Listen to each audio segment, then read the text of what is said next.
모든 수도자들은 불로불사를 꿈꾸며 수련하지만 진정한 불멸이 얼마나 끔찍한 저주인지 아는 자는 아무도 없다.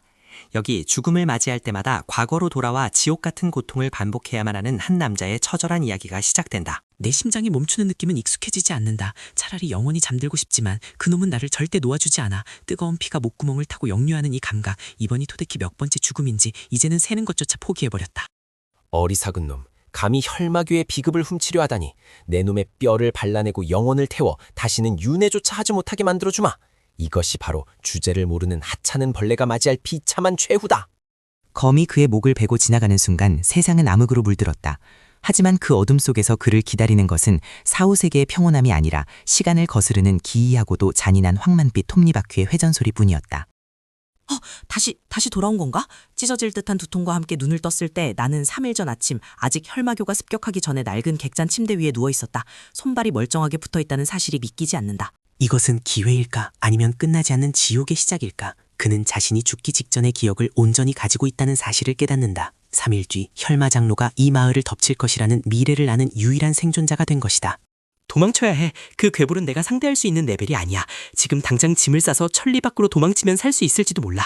그래, 이번 생은 비겁하더라도 살아서 늙어 죽는 게 목표다. 하지만 운명은 그가 비겁한 도망자 되는 것을 허락하지 않았다. 그가 마을 어귀를 벗어나려는 순간 보이지 않는 투명한 벽이 그의 앞길을 가로막고 시스템 창에 허공에 붉은 글씨를 새기며 경고했다. 경고, 시나리오 구역을 이탈할 수 없습니다. 임무, 혈마 장로를 처치하고 생존하십시오. 실패 시 영혼 소멸. 도망칠 곳은 없다. 그가 살 수 있는 유일한 길은 자신을 죽였던 그 절대적인 강자를 죽이는 것뿐이다. 말도 안 돼. 나보고 그 괴물을 죽이라고? 나는 고작 단전도 제대로 형성되지 않은 하급 무사일 뿐인데 이건 그냥 개죽음을 당하라는 소리잖아. 제기랄, 누군가 내 목숨을 가지고 장난치는 게 분명해. 그렇게 첫 번째 회기 후 그는 무모하게 덤벼들었다가 10초 만에 목이 잘렸다. 두 번째는 함정을 파고 기다렸지만 화염장에 휩쓸려 뼈도 남지 않고 타 죽었다. 죽음은 점점 더 고통스럽고 창의적으로 변해갔다. 10번째 죽음. 놈의 검은 항상 오른쪽 아래에서 위로 올라온다. 그걸 막으려다가 손목이 날아갔지. 놈의 검노에는 미세한 버릇이 있어. 숨을 들이마실 때 검끝이 살짝 떨린다는 걸 알아냈다. 그는 깨닫기 시작했다. 육체는 초기화되지만 그의 머릿속에 새겨진 전투의 경험과 적의 패턴은 사라지지 않는다는 것을. 죽음은 끝이 아니라 그에게 주어진 가장 잔혹하고도 확실한 공략집이었다. 20번째 죽음. 이번엔 3분을 버텼다. 놈의 보법은 화려하지만 세 번째 발을 디딜 때 무게중심이 왼쪽으로 쏠려 그 틈을 노리면 놈의 허리춤에 있는 단검을 뺏을 수 있을지도 몰라. 이 쥐새끼 같은 놈이 어떻게 내 검노를 미리 읽는 것이냐. 우연이라고 하기엔 너무나 정확해. 내 놈 정체가 뭐냐. 어딘가에서 내 정보를 빼는 첩자인 것이냐. 우연? 천만에. 나는 네 놈한테 50번이나 썰려봤거든. 네 놈이 밥 먹을 때 젓가락질하는 습관까지 할 정도로 우리는 친밀한 사이야. 이제 네 그 역겨운 웃음소리를 멈춰줄 때가 됐어. 하지만 지식만으로는 부족했다. 육체의 한계는 명확했다. 아무리 패턴을 알아도 그의 느려터진 근육과 부족한 내공으로는 찰나의 틈을 파고들 수 없었다. 그는 또다시 심장이 뚫리며 53번째 죽음을 맞이했다. 젠장, 반응 속도가 몸이 따라주질 않아. 머리로는 아는데 몸이 움직이질 않는다고. 이 빌어먹을 몸뚱아리를 바꾸지 않으면 1000번을 죽어도 놈을 이길 수 없어. 방법을 찾아야 해. 그는 전략을 수정했다. 3일이라는 시간 동안 적과 싸우는 대신 미친 듯이 수련하는 방법을 택했다. 죽으면 다시 돌아와서 처음부터 수련하고 또 수련한다.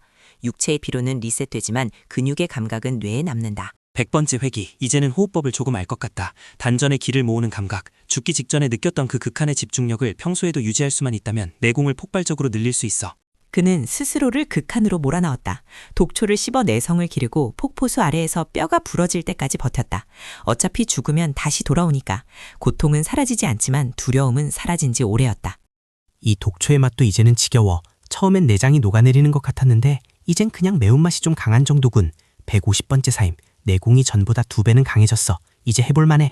오? 고작 3일 만에 기운이 달라졌구나. 마치 수십 년을 수련한 고수 같은 눈빛을 하고 있어.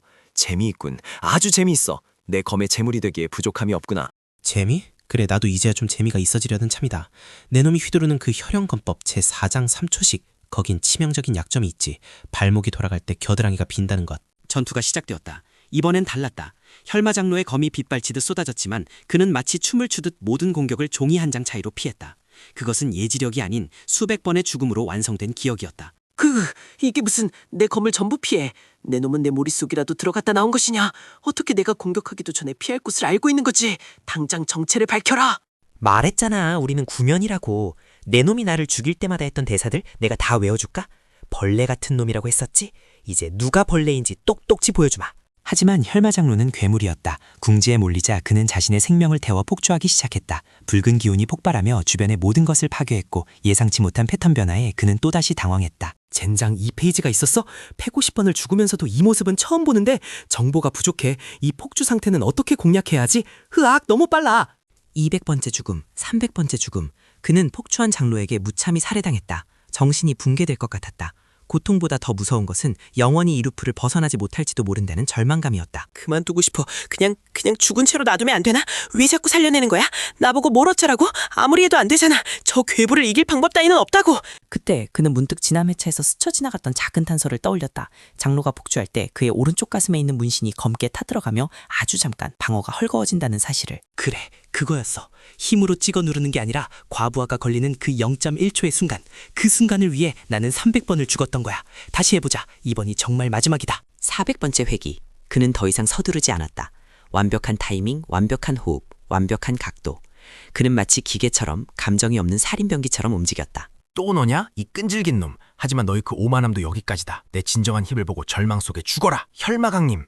내면의 목소리, 지금이야. 놈이 기를 끌어올리는 순간 왼쪽 어깨가 살짝 내려가고 오른쪽 가슴에 문신이 빛난다. 하나, 둘, 셋, 지금! 그의 검은 망설임 없이 장로의 방어막을 뚫고 정확히 문신이 있는 급소를 관통했다. 수백 번의 실패 끝에 찾아낸 단 하나의 정답. 그것은 단순한 찌르기가 아닌 집념의 결정체였다. 말도 안 돼. 내 약점을 어떻게... 내 놈은 도대체 누구냐? 인간이 아니야. 나는 그저 살고 싶었던 평범한 놈이다. 네가 나를 괴물로 만들었지. 잘 가라, 나의 끔찍했던 스승이자 원수여. 다시는 보지 말자고. 장로가 쓰러지자 허공에 떠있던 시스템 창이 황금빛으로 변하며 새로운 메시지를 띄웠다. 임무 완료. 보상, 혈마장로의 모든 내공 흡수 및 회기자의 특권 잠금 해제. 이게 뭐야? 몸이 타들어갈 것 같아. 장로의 내공이 내 몸 안으로 쏟아져 들어오고 있어. 단전이 터질 것 같아. 버텨야 해. 여기서 기절하면 모든 게 헛수고야. 수백 년을 수련해야 얻을 수 있는 방대한 기운이 그의 혈관을 타고 흘렀다. 죽음과 회기를 반복하며 단련된 그의 정신력이 아니었다면 그는 미쳐버렸을 것이다. 하지만 그는 이제 그릇이 달랐다. 느껴져. 전신에 힘이 넘친다. 이게 바로 고수의 영역인가? 손가락 하나만 까딱해도 바위를 부술 수 있을 것 같아. 400번의 죽음이 헛되지 않았어. 그러나 이것은 끝이 아니었다. 시스템 창은 곧바로 다음 시나리오를 예고했다. 2장 시작. 마교의 추적자들을 피해 중원으로 진출하십시오. 실패 시 무한지옥 던전 감금.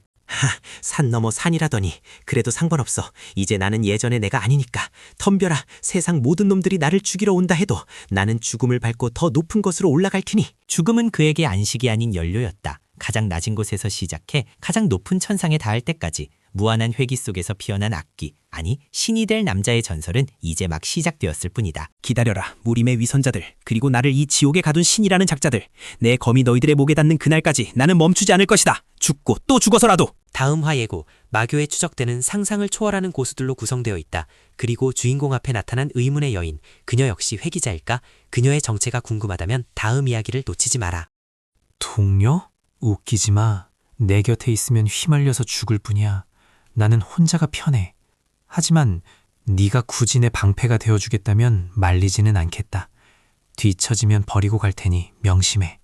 이 영상이 흥미로웠다면 구독과 좋아요를 눌러주세요. 여러분의 클릭 한 번이 주인공을 다음 회기에서 살릴 수도 있습니다. 무한회기의 다음 장에서 뵙겠습니다.